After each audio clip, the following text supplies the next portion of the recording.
digital content creators. They function as educators, reviewers, satirists, entertainers, musicians and influencers.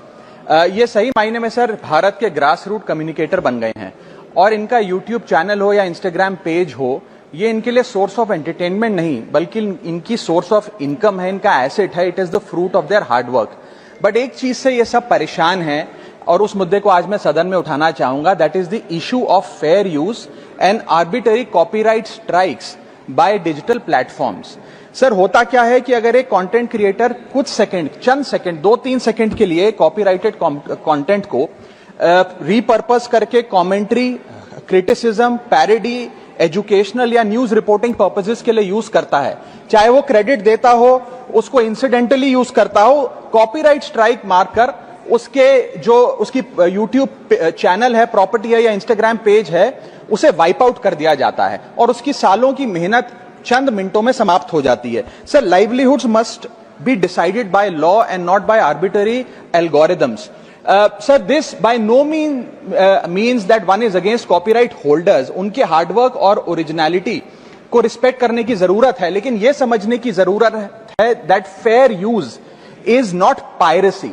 Fair use where sometimes the purpose of using this content is incidental or transformative must not tantamount to wiping out somebody's hard work. Sir, because innovation cannot grow in fear and creativity cannot survive under threat.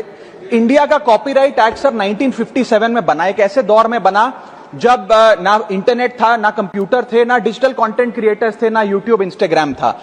And this act lakhs the very definition of digital creators.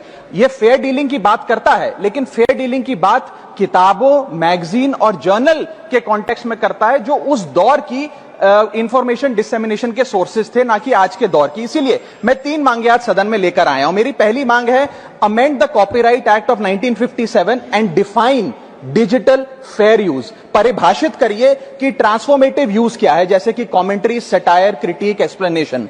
Define करिए कि incidental use क्या होता है, कि अगर background में audio visual चंद seconds के लिए चले तो वो इंसिडेंटल यूज है या पूरे कंटेंट को वो वाइप आउट करें.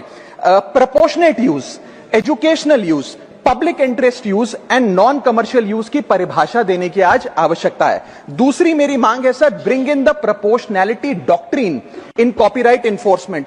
कि बैकग्राउंड में मान लीजिए कुछ सेकंड के लिए कोई वीडियो और साउंड चला, उसका यह मतलब नहीं होना चाहिए कि कंटेंट क्रिएटर की सालों की मेहनत कुछ चंद सेकंड्स में समाप्त हो जाए. My third demand sir is that mandatory due process before take down. किसी का भी digital content creators, they function as educators, reviewers, satirists, entertainers, musicians and influencers. ये सही मायने में सर भारत के ग्रास रूट कम्युनिकेटर बन गए हैं और इनका यूट्यूब चैनल हो या इंस्टाग्राम पेज हो, ये इनके लिए सोर्स ऑफ एंटरटेनमेंट नहीं बल्कि इनकी सोर्स ऑफ इनकम है, इनका एसेट है. It is the fruit of their hard work. But एक चीज से ये सब परेशान हैं और उस मुद्दे को आज मैं सदन में उठाना चाहूंगा. That is the issue of fair use and arbitrary